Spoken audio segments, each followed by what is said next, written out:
Recording? That was gold. That was gold, and we lost it all. Say it again. Oh, my sorry. God. What were we talking about? You being a fucking nerd. That's right. That's right. How you don't have jock tone, but you very much have jock energy. Yes. Yes. And jock itch. And jock itch. Yeah. You got to get some, what was that? Tough actin, tenactin? No, that's for feet.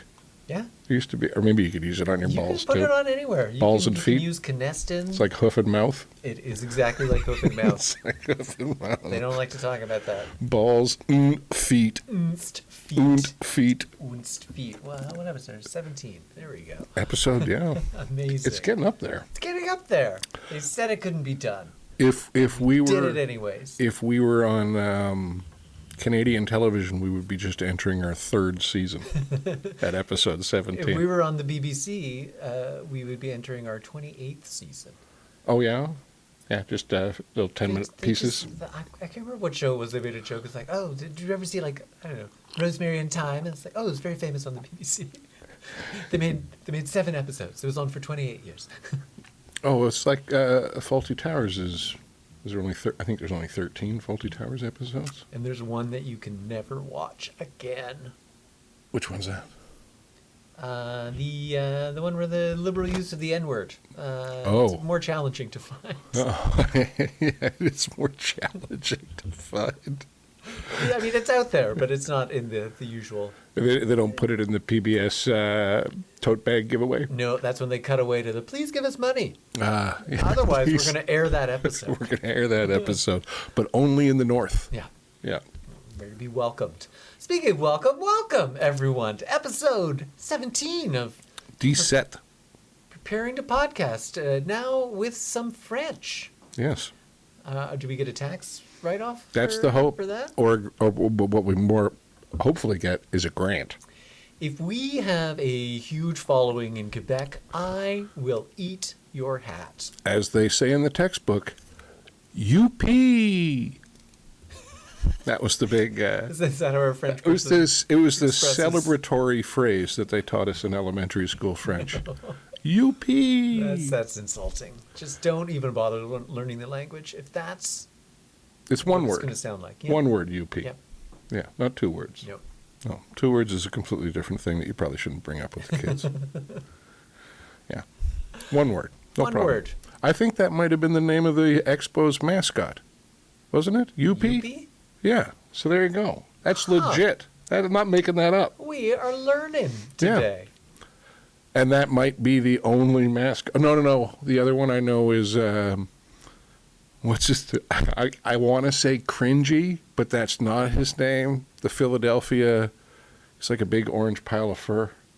Oh yeah, you're looking at me like I'm going to know Oh, the name all right. of any mascot. Ralph Mouth. Yeah. Let's just assume that it's Ralph Mouth. This is Bill, the mascot. He's like got the googly eyes, and he's like a total. He's suitably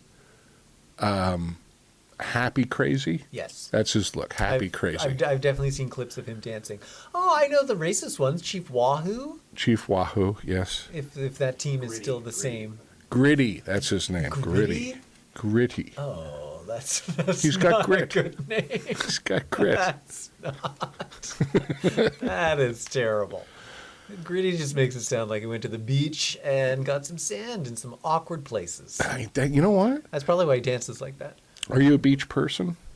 Yeah, I like a beach. See, that's there's 2 things I don't like about the beach. Sand. Is sand and Water. and temperature. No, I love the water. I'm all about the water. In fact, I spend most of the time in the water because it's the easiest way to avoid the dry sand. Fair enough. I like the wet sand. You know, that little area that's, Complicated, man. as the tide is going out, Yes. that little area, and you have to kind of follow the tide down. Yeah, it's exciting. Yeah. A, you don't sink in as far, and B, it's usually a lot cooler, which is very important to me at the beach. I am Comfort and laziness. I am white and wrapped in lard, and the beach is usually it's a countdown to heat stroke for me. Well, that's fun. Do you smell like lard when you're baking in No. the sun? No. No? No, No cannibals sniffing around being like, some long pig. No. Wait till that one's done. Let's get some poi going. Let's get some poi going. Get some sides to go with this long pin. Hey, why don't you throw some pineapple rings on that guy's back? Hey, he's almost done. Don't promise me a good time. So it's been a big week. It's been a big week. Lots of stuff has happened. Lots of stuff has happened. It's Everyone now knows where the Strait of Hormuz is. Yes, we all know where the Strait of Hormuz. Now, I knew where it was before because I'd often dreamed about winning the lottery. Yes. And then buying a yacht and sailing the world. Right. And in my research of that, there's a few places that I thought I would like to go. And then I did a little bit of looking and I realized, probably not. No, I think I'm good. And you thought the Persian Gulf was sounded like a nice holiday destination? Well, you see enough episodes of Lifestyles from the Rich and Famous and whatnot, right? You watch some of that F1 show, and everybody looks like, it's hot, but they're all basically just wearing, sheets. They're all just dressed in white. It is comfy. They look very comfortable. It's very comfy. It looks like a place where you can probably get a lot of help. You know what I mean? Like a lot of people that'll just work for you. Because if these guys are dressed in white all day long and they're all spotless, they're not working hard. No. Right? No, they're not picking stuff up. No. And they're importing someone, stealing their passport and making them pick stuff up. What it does worry me, though, is in a culture where everyone's dressed in white, yes, are there going to be a lot of dips? Like, to dip your food in? Right? Because dip is like a sure way to get something on your shirt. I think every culture has dips. There's a lot of Middle Eastern dips. I enjoyed a lot of dips. I see, but I'd be terrified dressed in white all the time. Like usually I put on a shirt and within 40 minutes I should change it because there's something that's fallen onto my shirt. Yeah, but if you're paying someone to do the dipping and feed you.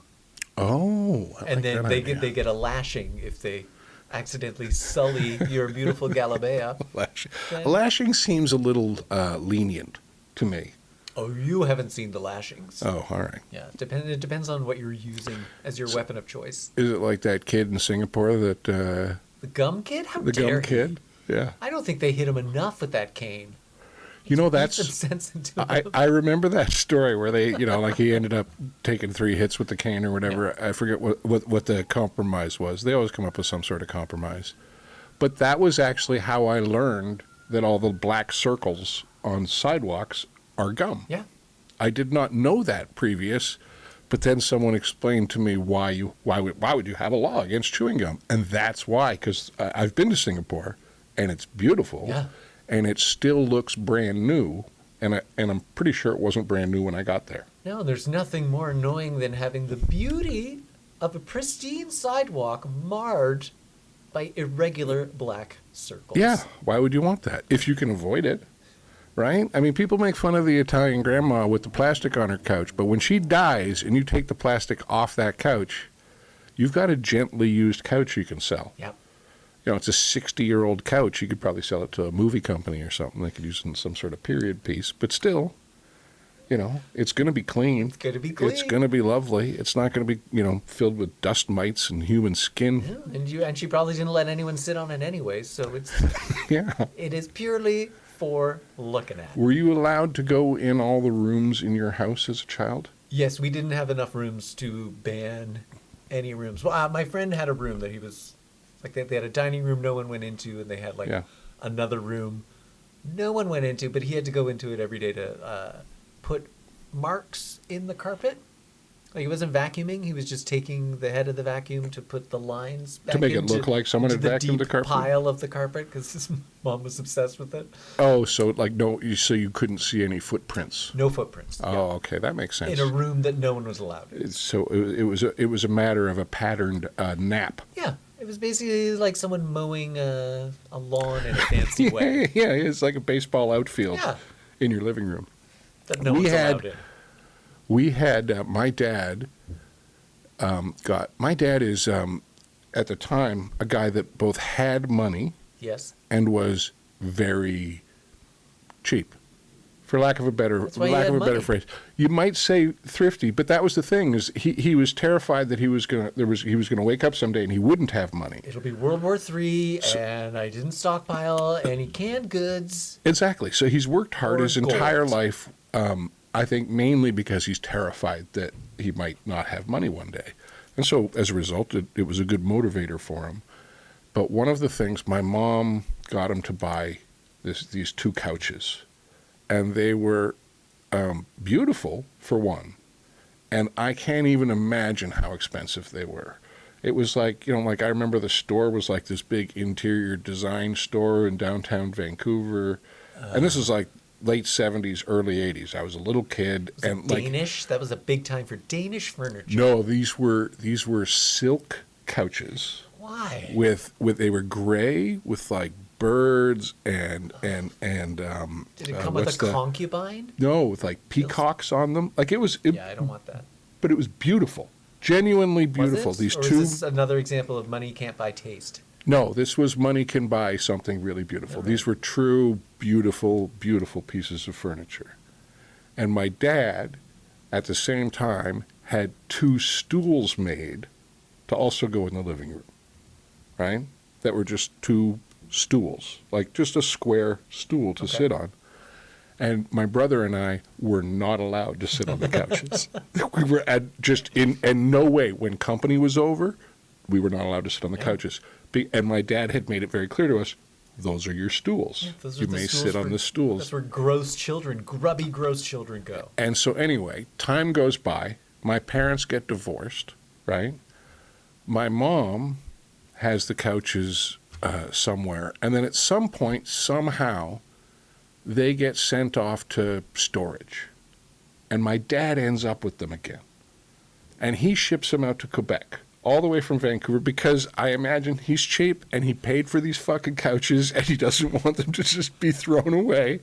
So he ships them across the country. He's got a place up in the Laurentians, brings them in. And finally, at this point, my brother's in university and I'm finishing high school. And my brother and I are allowed to sit on these couches. Oh. It's like 15 years later. We're so happy we get to sit on these couches. And we're there at Christmas time. This is such a wonderful story. And my dad sits down on the couch for the first time in I don't even know how long, since he's been divorced, right? And it was a terrible nuclear-style divorce. Like, it was bitter fighting and a long time and angry phone messages. It was a classic. It was fun. Kramer versus Kramer, War of the Roses, bloodbath style.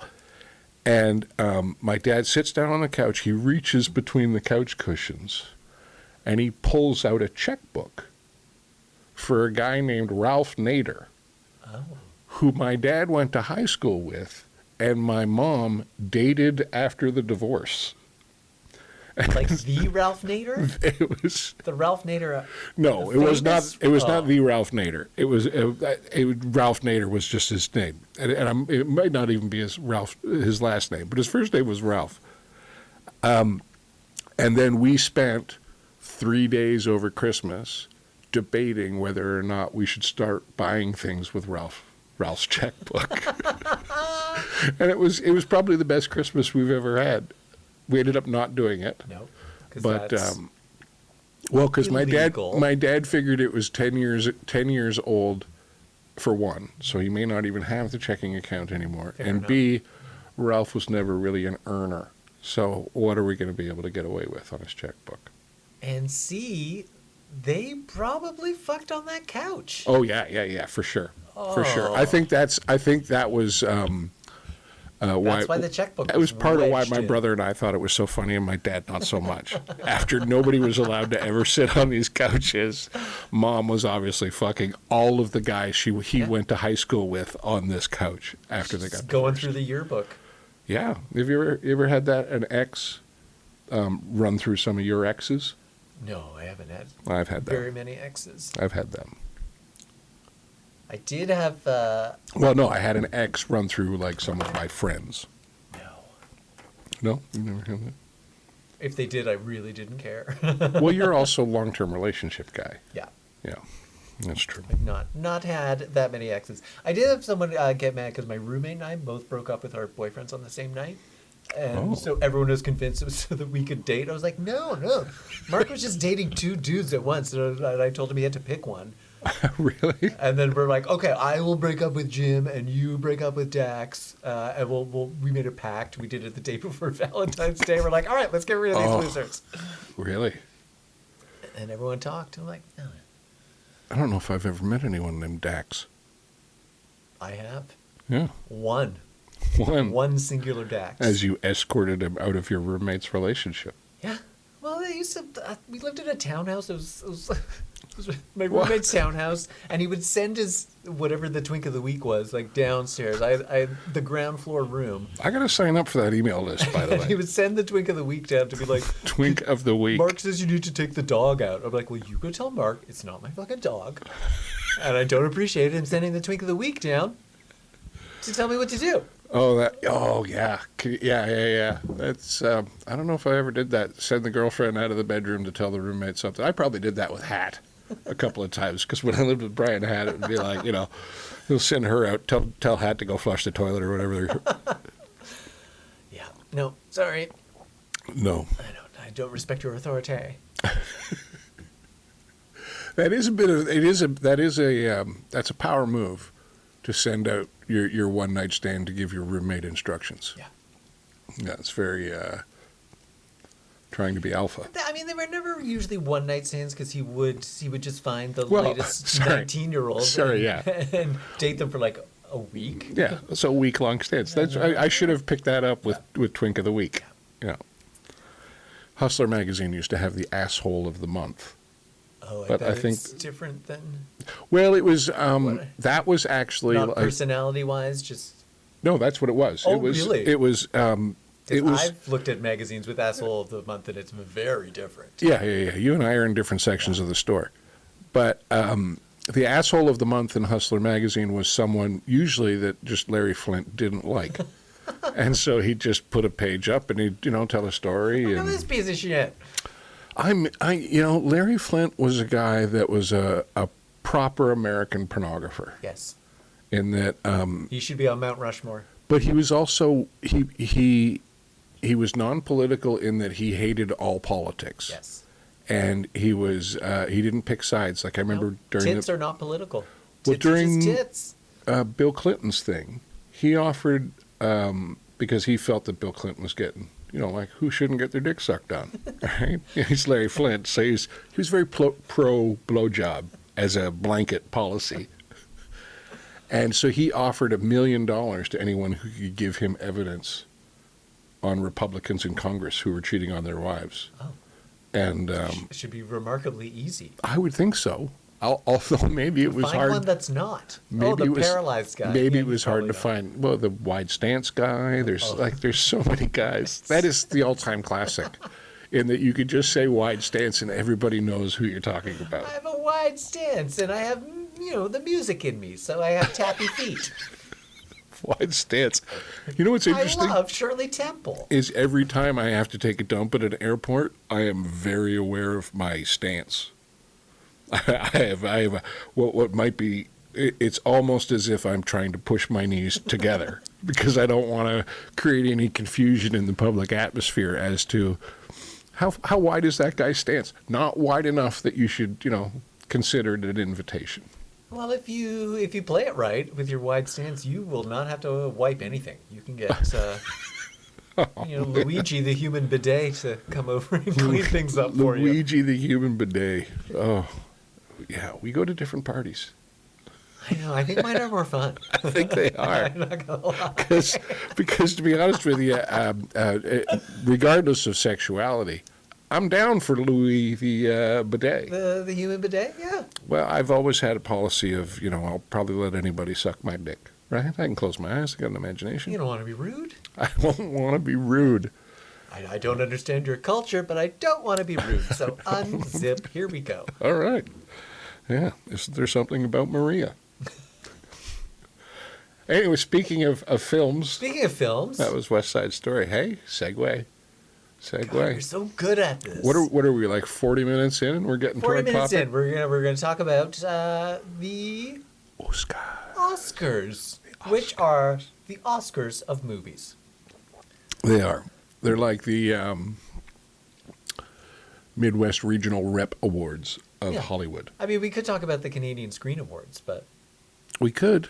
We could. we definitely haven't seen any of those movies. I've been to the Canadian Screen Awards. In fact, I've been nominated for a Canadian Screen Award. I was nominated and I didn't even know until Oh, we had? Well, it was like a JFL. Oh, it was like gala. an episode of something So it you was were like, on. blah. And someone told me after the fact, like, "Oh, you were your episode was nominated for something." Like, oh, really? Like, you don't want to put that in your credits? I'm like, it doesn't feel like it counts. Well, I don't think you put it in your credits unless unless you're named. Yeah, I wasn't the guy that Produced it. produced it, so Yeah. I don't count. It took me a long time to realize that the producer, like when I was a kid, I didn't understand that like the director had a boss. I didn't care about the producers. Best cinematography, sound, yawn. Best casting. I'm like, isn't that? Is there best casting? Yeah, Huh. best casting. That's like being like Oh, best craft table. is I'm that like, one of okay, those- I guess it's important, but do we have to put it on the TV one, or can we just do it in the afternoon with all the other awards that nobody else cares They about? put the casting on the TV? I think so. Oh. Yeah. That does seem a little bit odd. Yeah. Because casting is kind of an inside baseball thing. Yeah. Like everybody in the business knows who the casting directors are, but generally speaking, the public, There's a guild. yeah. They Soon do as have a there's- guild. Is that the PGA guild? I always see PGA after people's names. I wonder if that's the Producers I Guild? think it's producers. That's the Producers Guild? Or Casting professional guild? golf. Could be. Could be It golf. could There's be. a lot They of could people all that be. are like, they all play golf. Well, I mean, they're big Hollywood producers. Yeah. I imagine, although a lot of them are Jewish, so it might be tough to get into the club. Oh, Yeah. Well, no, not in Hollywood. In L.A., I imagine there aren't a lot of restricted clubs. no. I think Larry David probably covered that topic at some point. I have a feeling, he did like 8 seasons of Larry David, and I'm pretty sure the golf course featured prominently in every single It had to. season. They must. Well, that's the great thing about if you're shooting at a golf course, there's going to be a lot of time where you're sitting on your ass, so shag some balls. Different meaning. Okay, good. Different yeah, meaning. good. 'cause I saw you hanging there. Yeah. Yeah. Mm-hmm. So- I wasn't sure if it was appropriate to make a hole-in-one joke, and I just paused. Did you see the movies this year? I did. I didn't see the Oscars. You didn't see the Oscars? I've But I just saw clips. I'm like, is anyone going to get slapped this It's- year? If it's- no one's getting slapped, I'm not tuning in. I will say that the internet has, like social media, has taken me off of watching the whole program. Yeah, because I never used to watch the whole thing. It was so boring. Well, I used to watch it. I mean, it was it was on a Monday, Tuesday night. Sunday night? Sunday night. Yeah. I don't know. It was on a night where like there isn't anything else on television tonight because Let's watch this. everybody doesn't schedule against it. It's like the Super Bowl. You can watch the Super Bowl or Little House on the Prairie. I would watch Little House on the Prairie, and then I would switch over to the Super Bowl for the halftime show. I will say that Michael Landon's hair in any decade at any time is the helmet you want when you confront God and or Satan. That man has been touched by an angel. He was. Later, they found out that the angel's name was Bill Cosby, and that was a little troubling. Awkward. Although he was on an episode of Touched by an Angel. Was he? Was Bill Cosby? I'm sure he was. 'Cause Jeff, I don't know why Jeff was watching it. He was on one day, and he's like, "Yeah, it was weird." And then Bill Cosby showed up, and you're like, "I'm like, oh, was he an angel?" Because that's some bad casting. Well, he was Ghost Dad. He was Ghost Dad. He was Ghost Yeah, Dad. He was Leonard Part 6. Leonard Part 6. His Oh, man. Leonard's Part 1 to 5 were garbage. It's interesting that that's the one. He was not nominated for an Oscar this year. No, but it's like the one gear that Bill Cosby just didn't have was movie making. Because he did well in dramatic television early on. Did huge Comedic live television early on? comedic television, but also like live comedy, which is smaller marketplace certainly back then, especially when you're selling out stadiums. Yeah. I saw him live 3 times in Wow. my life. And now, how many of those were after the story broke? I don't remember I any don't of his recall. jokes. I do not recall. what he Senator, talked about. Senator, I do not recall the timeline. I do not recall. Yeah, two of them were at conferences where he was just like Oh, the entertainment at the conference. private gig. Yeah. Yeah. And then one time drove all the way up to Casino Rama to watch him.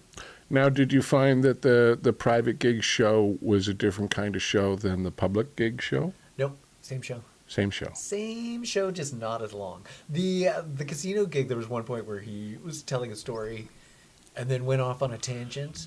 Yeah. And this was like towards the end. I'm like, oh no, old man's lost it. He's lost it. And then all of a sudden he wrapped it all back up. I'm like, oh, he's a genius. I'm like, oh, but you're a bad person as well. It's one of those. As well. It's like, ugh. Yeah, it's one of those things where I'd probably be a lot more hung up on Hitler being good or bad if like his art was better. Yeah, pedestrian. Yeah, well, that's the thing. Like if he was like Van Gogh and then committed atrocities, a little bit tougher. I don't know, man. Check out those sunflowers. Exactly. I don't think he should have killed all those people, but man, those flowers are pretty. Just the colors just jump off the canvas. Yellow makes me feel good. I mean, it's it's March. I'm still coming out of my seasonal affectation disorder fog. Do you get that in the wintertime? You get low? I think I'm just generally low. You're just generally low. You have a baseline of low. And then in the winter, I just stay inside. Yeah. You don't like the cold? I don't like the cold. I don't like the cold either. I don't know why I live here. Neither do I. It's just kind of a necessary inconvenience a lot of the time. I will say that the one Oscar that I was actually happy about, which is rare that I would be on top of this category, but Best Editing went to One Battle After Another. And I will say that I don't know how long, maybe an hour and 40 minutes into that movie, I realized like there had been no dead time. There was no moment where I was like waiting for the next thing to happen or the next thing to evolve. It was just a continuous story, and things happening. And it wasn't like outrageous things. It wasn't like I was watching, remember The Rock with Nicolas Cage and Sean Connery? How could I ever forget that? Which was a great movie, but the whole thing was a chase scene. That's why it was a great movie, right? It was literally a 2-hour chase scene, which, edge of your seat because, shit's blowing up all over the place and you're just running the whole time. Yeah, and Nicolas Cage. But I found with One Battle After Another, I kind of came to a realization of there's a lot here.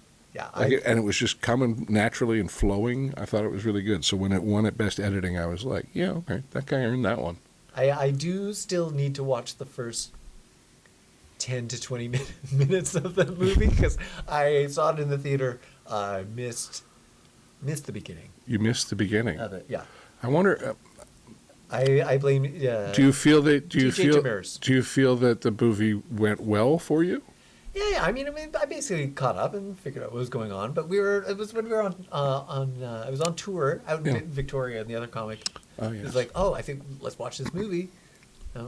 We'll just once the show's done, we'll just run to the theater. And you didn't quite make it there in time. Well, we meandered. We smoked a joint. Then we got to the theater. As you do. It's not going to be a big deal. There's going to be like half an hour of ads and stuff. But then it was like Victoria's little indie rep theater. Oh, so it was like let's all go to the lobby, and then they started the movie. Started right away. And then DJ needed to get he's like, I'm going to go pee. I'm like, all right, you go pee. And then he's like, oh, I need the closed captioning thing. And then they had to go off and find the cupboard that has the closed captioning device that nobody ever uses and blow the dust off of it. And then we entered the theater. And then I was the only one laughing, and I was very self-conscious because there was one point where I'm like, is this movie not supposed to be funny? Because why am I the only one laughing? Is it because I'm high? No. And then DJ was laughing, but he was laughing at different times based on whether he was because the subtitles were I think not necessarily coordinated. So I don't know what's going on right now. He's got like a 12-second delay on the closed captioning. All I know is I really love this movie. That'll mess with you. Yeah, but I do have to watch the beginning of it. I had that happen to me at a movie where I was laughing and nobody else was, and it was Fargo. Oh. Yeah, it's a funny movie. It's a very funny movie, and it's an obviously dark comedy movie. But during the scene with the wood chipper, yes, hilarious wood chipper. I was laughing rather loudly out loud, and it was like at a radio station premiere. Oh, so a lot of people, it was a packed audience, but a lot of people didn't necessarily know what the movie was about. It wasn't necessarily a Coen Brothers audience. It was a bunch of people that won tickets on the radio.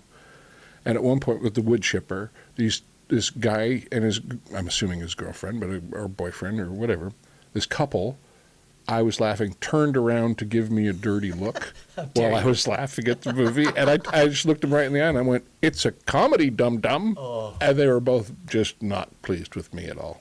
I've had people do that at comedy shows. I used to go to when JFL 42 had the deal where you would buy a pass and then Oh, yeah, you can go to and every then you could shitty just go comedy to, show in town. like every single show. Like you go to a show, you get your credit back. So me and my friend Candace, we would go to everything, and Candace has a very distinctive laugh. And I will never make fun of anyone's laugh. That is your expression of joy. Yeah. But her laugh, like it does sound a bit like someone's punching a seal. So I understand why people react to it, but at the same time, I'm like, Distinctive. it's laughter. Yeah. I told off some blonde. Well, we'll just call them cunts from Oakville. I have. Which is a good time. There are, yeah, being in the comedy business, I've run into my fair share of unique laughs. I love a unique laugh. And I love a unique laugh too, although I have come across unique laughs that seem Forced. Fake. passive aggressive. It seems like that is your laugh, but you're leaning in. And You're trying to leaning throw in me and off. you're leaning in a way where you want to draw the attention. That the attention isn't accidental for you. The laugh has become a mechanism. And that's all fine and good if you're out in the street, you're wandering through traffic and whatnot. But when you're at my comedy show and you're starting to draw traffic, get out of the way, lady. It is a bit distracting sometimes, and often I do have to address it from the stage if the audience seems to be reacting to it. But My rule on that on dealing with something going on in the crowd, unless it's right in front of you. If it's right in front of you, you can deal with it because you can see the person, you can deal with the person's right there. But my rule on dealing with something in the audience is when I start seeing ears instead of noses. So when people are starting to look from side to side they're trying to find what's going on in the room, that's when I address it. It's because now I'm losing focus, yeah, right? if it's only bothering me, I don't care. But if it's bothering the audience and they're not paying attention to the gold that is coming out of my mouth, little nuggets.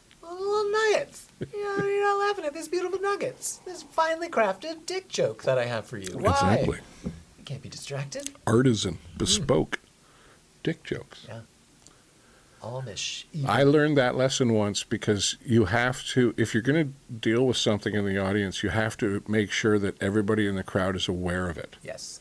Because I had a guy one time, and I'll give him full props, it is the most effective heckle I've ever received. And it was early days, it was in Vancouver, I was first starting out, and this guy kept very quietly in the front row one word commenting after every single one of my jokes. Like, yeah, sure. Like it was all like just womp, womp, womp. He was Debbie Downering my entire existence. Yeah. And all was fun. And about 4 minutes into my 5-minute set, I lost it and started screaming at him. And just screaming at him. Like genuinely angry. I was so new that I didn't know any better. Yeah, fair enough. Right? And I took it personally when he's just, I could be a statue that he's making fun of. Like he was just there to, whatever was standing in front of him, this is the person he was going to be. But he got to me and I snapped and I started screaming at him. And no one in the room understood why.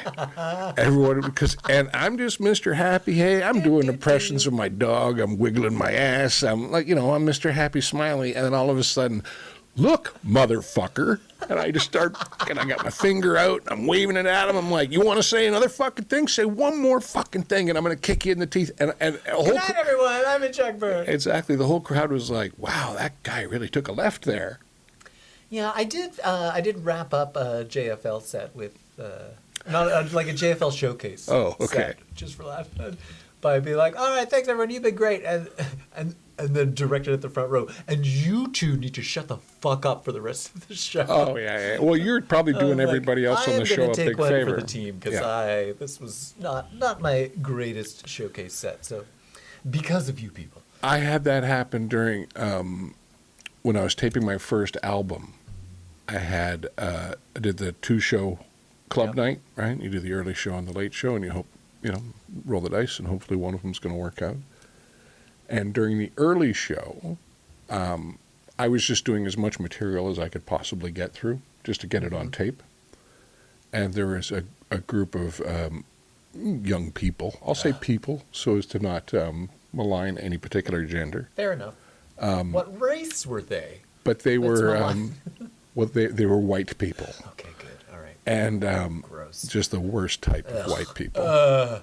And they were sitting underneath there was microphones set up on either side of the stage to catch the audience reactions. So they're sitting underneath a microphone, which was not hidden. It was a clearly visible microphone array right above them. Was it the guy that you told to shut up, come back like 20 years later? I wish. That would have been glorious. I would have been ready. Well, I would have finally gotten to kick him in the face. But I had to literally just stop cold and look at them, because they were having a full volume conversation about what they were doing after the show 10 minutes into my set. So I got 30 more minutes to go, and they're full volume discussing their exit strategy underneath a microphone for my album. And it's almost like they didn't care. Well, like the whole audience was in on it. It was being filmed. Like, it was hard to avoid what was going on in the room, and they just were blissfully unaware of the world around them. And I had to stop and just be like, you can see that there's a mic. Like, I was pointing at the microphone, and you can see that, right? Because it's on, and if I can hear you, I promise you the microphone can. And so they were quiet for a little bit, and then they left. Fair enough. And we used the late show for the album. I'm not surprised. Yeah. I did get chastised for laughing too loudly at someone's comedy taping.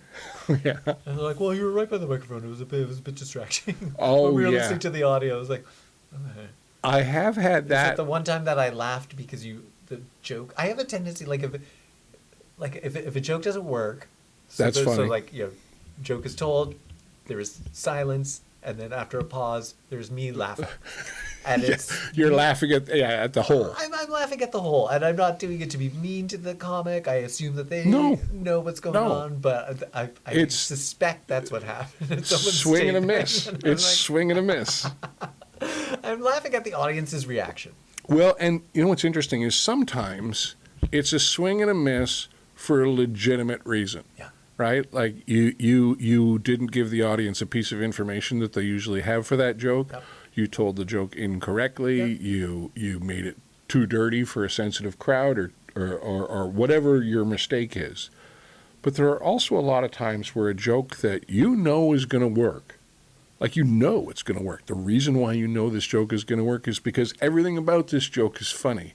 And audiences for let's just say a year solid, every time you go up, they're like, yeah, that's a funny joke. And they laugh at that joke. And then one night, the audience just looks at you like all of a sudden you broke into Chinese, and it just right past them for no reason. And then the wonderful thing is the drive home, right? Where you get to question, what's wrong with me? And what have I done? Am I missing a line in the joke? Did the mic go out? Is that the problem? This has been a sound issue. It's one thing to have to drive back from Sudbury. It's quite another to have to drive back from Sudbury working something out in your head. Your life choices. Yeah. It's just because ordinarily I kind of enjoy that ride. And I have a good time in Sudbury. I usually have fun in Sudbury. I'm usually up there a couple of times a year. I usually have a good time in Sudbury, too. Generally speaking, all the northern rural communities in general, I find those gigs are always a good time because people don't get to go out as much. They're excited. And so when they do go out, they go out to have fun. Yeah. There's a few towns like that, too. I find Hamilton is a town where if people are going out, they are going out to have fun. Toronto's a town where people are going out because they live in 200 square feet and they just don't want to be at home. I'm tired of breathing my own farts. I need to get out of here. I never get tired of smelling my own farts. I do. Of smelling my farts? Yes. Yeah, well, they're bountiful. I miss the plexiglass days of COVID. where we were all slightly shielded from each other. Did you have to perform in plexiglass? I did it once. I did at a TV taping that I. TV taping, they put you in a box? Well, I agreed to do the tape. I was like, I don't want to do the taping because I'm not interested in this because this is going to be amateur hour. I'm not interested. I helped them find some comics, but then one of them dropped out because they smartened up and they're like, oh no, this sounds like amateur hour. I was like, yeah. I don't blame you for dropping out. I'm not involved in this. I'm just providing names. Yeah. And so I got to experience it once, but I'm like, oh, this is stupid. Because not only was there a giant piece of plexiglass up for a TV taping, but it was also, I don't know, a quarter full. Yeah. And those tables were, it was dinner and a show. So people were eating during a TV taping. Yeah. It was just. Everything about that's wrong. And they're like, you did great. I was like, I did do great. You're not allowed to use that tape. Sorry. Well, I did one.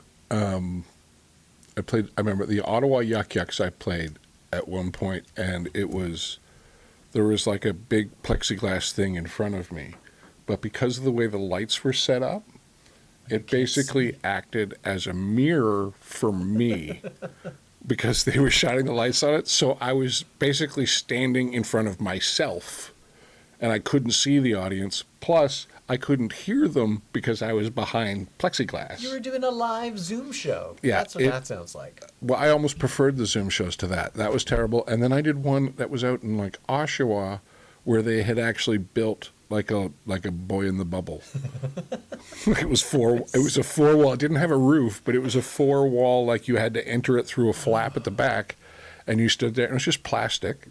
And that was actually that felt better. Well, at least I could see them. Right? It still felt like, we were all kidding ourselves with that. Did you do the drive-in show down at Ontario Place? No, I did the drive-in out at Bingham's during COVID. Because they're like, oh, we're going to do a comedy show at the drive-in. I'm like, what a great idea. And in my mind, I was like, everyone's going to bring lawn chairs. Everyone's going to sit outside the car. I was expecting them to be in the cars. And then they're like, I'm just talking to a parking lot. And then times. What they had told, at the one I did, what they had told the people in the cars watching the comedy was honk when you like a joke. Yeah. So, that doesn't screw with the comedy timing at all, right? People randomly honking their car horn during your set. Yeah, I told them not to honk. I'm like, if you like to flash your lights, if you don't, put on your wipers. But I thought it was... Put your wipers on and let me know it's garbage. Put your wipers on. That's actually a better sign. Put your wipers on. Right. And if it's really good, give it a little spray. Give it a little spray. Give it a little spray. Tears of laughter. That's exactly. On your windscreen. I wet my pants a little bit. Right? It's the highest compliment. Have you ever gotten that? Someone peeing their pants? You never get a guy that'll admit to it, but I've had women admit to it, like under their breath as they're exiting the club. I'm damp, but not in a good way. It made me pee a little. Yeah. I do like it when people choke on their drinks. Yes. When they choke, or if I can send your drink out of your nose. Yeah. Oh, that's glorious, high praise. Glorious. It's high praise. I don't need laughter. I need you quietly dying. Well, that's about two things lining up too. That's about their moment of no return on the drink and you hitting the line right. That's like one of those when two waves hit each other and create that wonderful splash. Timing. Yeah. Timing. It can be moderately to somewhat important. It can be. Very true. Very true. Oh, I don't know when we started. I don't know how long we've been going. I don't know where we are, and I don't know whose hands are touching me right now. Okay. You're at 43 minutes. Okay, thank you. We have Kevin McDonald, our wonderful what is your title? Is it just tech? I think it's Lord. Lord Kevin. Lord Kevin of the machines. Yeah, because at any moment he can just pause it. And turn Chuck's mic off. Yeah, just he can. He's only going to record the first 3 minutes of the podcast. He's just recording himself, actually. He's recording a very different podcast. That'd be an interesting thing. Would be to You do look great. Have our audio and then just Kev's dead stare at a camera watching it. Yeah. That would be good. They're going off on another tangent. That could be. There's our camera 2, right? Yeah. And then camera 2, the reaction shot of Kev just dead-eyed, staring at a camera, waiting for it all to end. This again. The other big story this week, of Yes. course, is the continuing, I believe they're calling it an excursion in Iraq? Or Iran, I sorry. don't want to sign up on that. An excursion sounds like you're going to have fun. An Exactly. incursion? Excursion is the kind of thing, you do at the all-inclusive, and, I get to hang out on a catamaran. I get to snorkel? Yeah. By the way, little pro tip for you: if you're heading down the Dominican Republic, right, and you're going to Punta whatever, and it's always Punta something. Yeah. It's Punta something, right? And if you're on the other side of the island, it's Porto something or Punta something, one or the other. But wherever you are, they're going to offer you some of these excursions for the day, right? Because how many days in a row can you sit by a pool and drink alcoholic sugar? So one of the days, somebody that you're with at the resort is going to be like, "We should go on an excursion." Do you want to see some of the local culture? Don't No. go on the truck that turns into a boat. It is a shitty truck. It is a shittier boat, right? 2 strikes on 1 pitch on that. There's another one where you can go on a truck and it's like a culture journey, right? And they get you to you go by a school, so you got to give a bunch of kids pencils, stuff like that. Catamaran. That's what you want to go on. You want to go on the catamaran. It's a sailboat that doesn't tip. I've been on a catamaran. It's a lot of fun, isn't When it? I went to Cuba, yeah, it was great. We went snorkeling. We saw a Cuban cockfish in the water. We're There you like, "Oh, hello." Our guide was wearing a very skimpy Speedo. Yeah.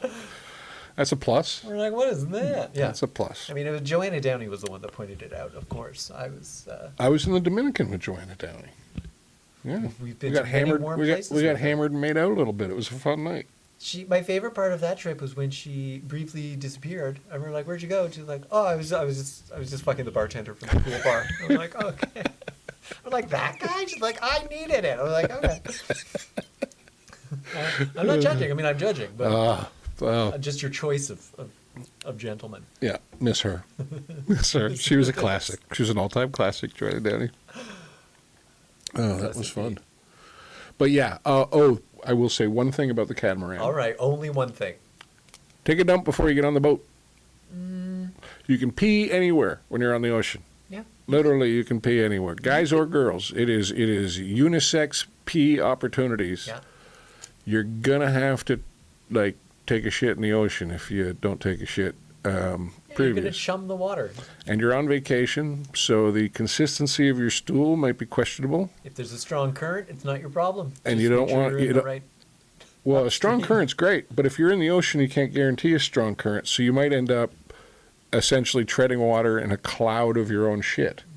And Right? imagine the fish that would come out to check it out. Oh, no, they come out quick. It's happened to me. The reason why I'm giving this warning is I went on the catamaran, and I was having a wonderful time right up until I had to take a shit. And I asked about that, and the guy who was, like the local, Dominican dude Yeah. running the boat just looked at me like, "So you're today's guy who has to shit?"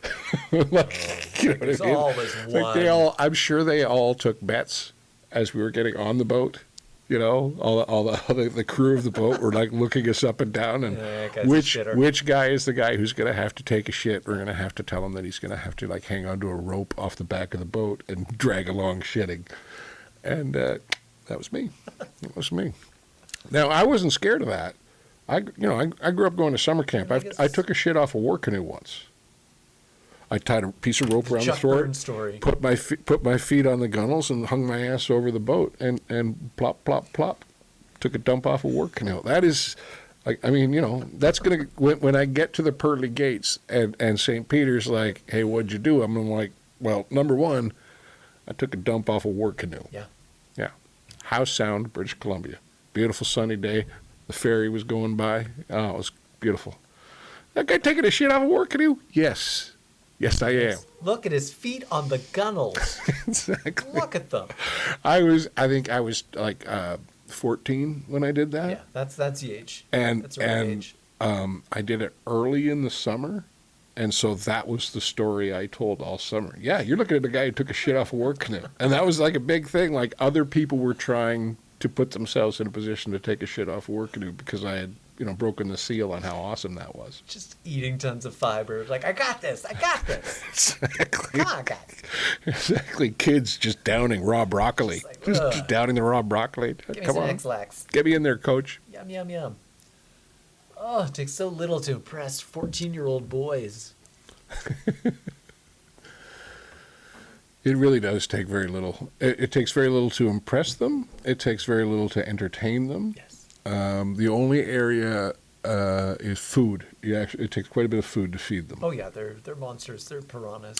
That was the thing. There was Locusts. both of my kids. Actually, their food intake has gone down in their late teens, but in their early teens, they were both like powering it down. Yeah, you got to feed the puberty monster. Well, apparently hormones are a high energy product.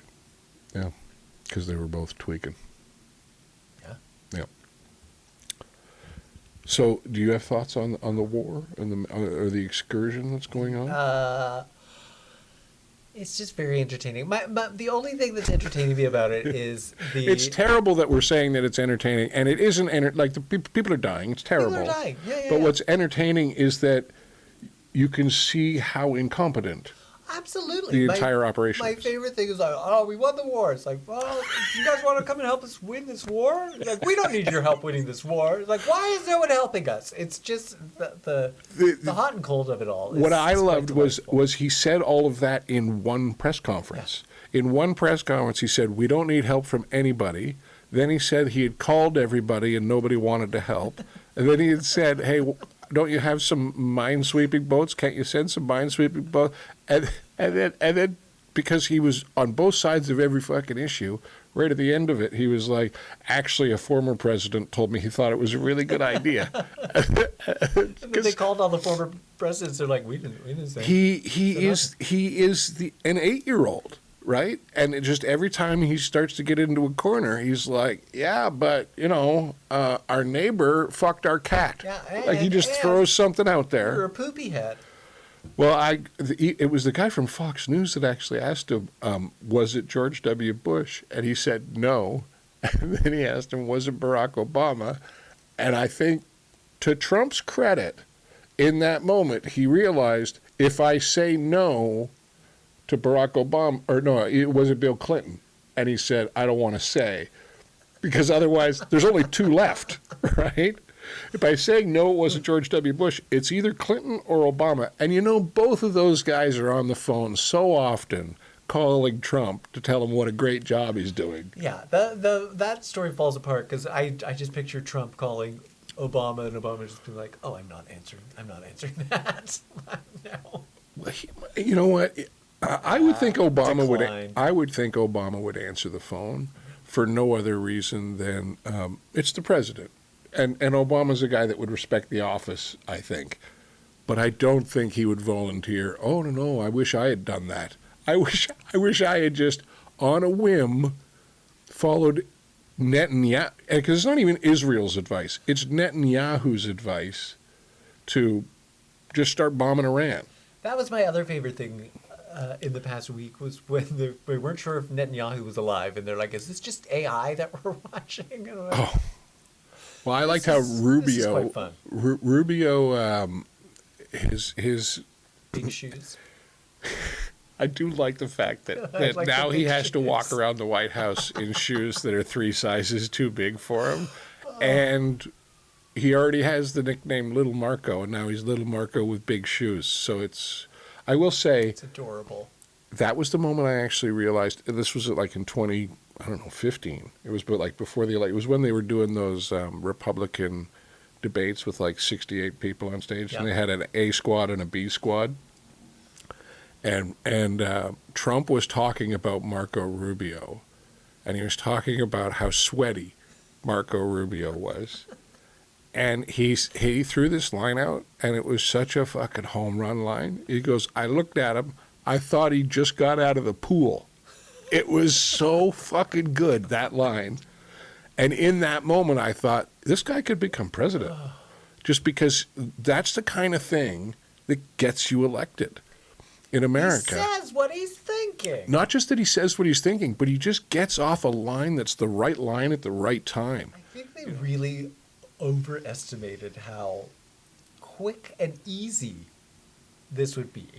And now they're like, oh, well, we don't really have a. We kind of thought that they would all fall apart as soon as we that's some started of blowing stuff up, and they're not giving up. And the I'm all out of ideas. that's the reporting this week is that Trump was kind of hyped up on Venezuela, Well, now that right? oil's Because Venezuela, they didn't, for as much as they seem to have done something, all they really did was the special forces kidnapped somebody. Yeah. That's all they really did. Now, they kidnapped a guy that was, probably behind some They security. knocked over some flower pots and stuff while they were there too. They were very rude. And Well, I rough. mean, they haven't managed to do that with any cartel leaders, but they did it with the head of Venezuela. But then, the person that was already the number two just took over, and apparently they're just being agreeable because, otherwise wanna be the kidnapped. chopper's going to show up again and fucking take you away. So, all right, you'll be agreeable. I don't like American prison food. Yeah, but they're no less criminal. There's They're no no less flavor. whatever than they were before.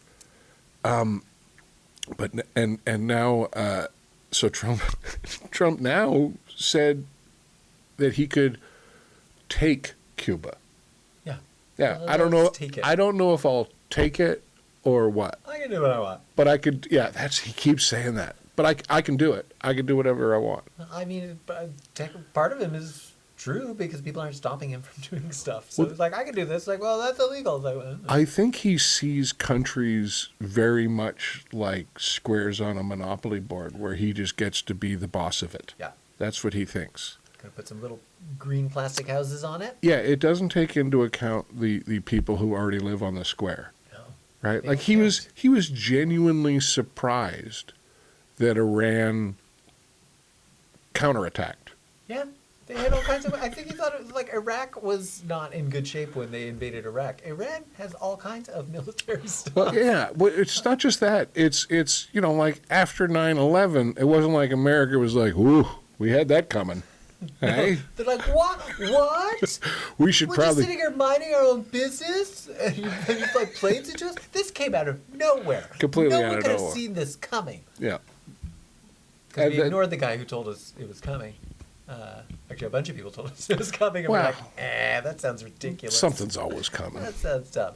My other favorite thing about Iran is because I forget that before they go to war, they do like war games. They plan it all out. They do all the simulations. But that's, I mean, Like the that, reason. like- How do you spend $1 trillion a year? Well, Yeah. you get a bunch of computers together and make a bunch of models about how to Yeah. invade Iran or attack Iran, or what do we do if this happens or that happens or the other thing happens. That's what these guys do But all day. apparently, like every single model is like, yeah, Iran gets decimated, except they retain control of the Strait of Hormuz, Oh yeah. and that's the thing that they have no solution for, and that is Iran's like ace in the hole. Well, I also think that this has the way this will escalate is that I think Iran will probably only see the destruction of Israel as it's out. Like the only way that Iran gets to be Iran at this point, or certainly from the previous regime or the current regime or whatever, is if they destroy Israel. I imagine that's the argument being made to whoever happens to be in a bunker running Iran right now. But that means that, I mean, all signs point to more boom boom, not less. A lot more boom boom and a lot more boom boom in countries that are not Iran and Israel. Like the Yeah. the parts where things are happening, I'm like, oh well, everyone in that region is just screwed. Especially if you live next door to an oil producing. What do they call it? Oil factories. Yeah, oil You're next to factory. the oil factory. You're right next to the oil, and I would move. and the fertilizer factory. That is something I did not know, is the amount of fertilizer that comes out of the Middle East. Is that apparently, the price of food is going to go up as a result of this too, because nobody can grow it, and there's going to be less food available. Excellent. Yeah. I wasn't hungry anyways. No. Exactly. I'm sure we'll be fine with the high fructose corn syrup we've put away. There's a strategic don't they have a strategic reserve of high fructose corn syrup in America? They might. We definitely have a maple syrup reserve. We In do. Canada. We do. We're like our maple syrup cartel is not unlike the diamond people. There is It's there De is Beers, but French Canadian and sticky. yeah, there is blood syrup out Yeah. there. Oh yeah. There is blood syrup. There's a reason it tastes so sweet, and it's human suffering. Human suffering. That's why. That's why your pancakes taste so good right now. But it's been a pleasure. It's been a pleasure. I don't know as how many. always. I don't know how many times we've said that. Now. Let's wrap it up for the All right. 7th time. Where can they find us? They can find us at Preparing to Podcast. Yeah, they can find me TikToks at Chuck and the B stuff. Jokes. Oh, you can find me at Dr. Ted Morris. Yeah, we're on the Insta, the Tickety Tockety, the We get around. YouTube, dude. Yeah, Facebook. I think I'm probably still on Facebook. probably. Yeah. You can't escape. Yeah. What else am I on? I got a Pizza Nova account. Excellent. I haven't.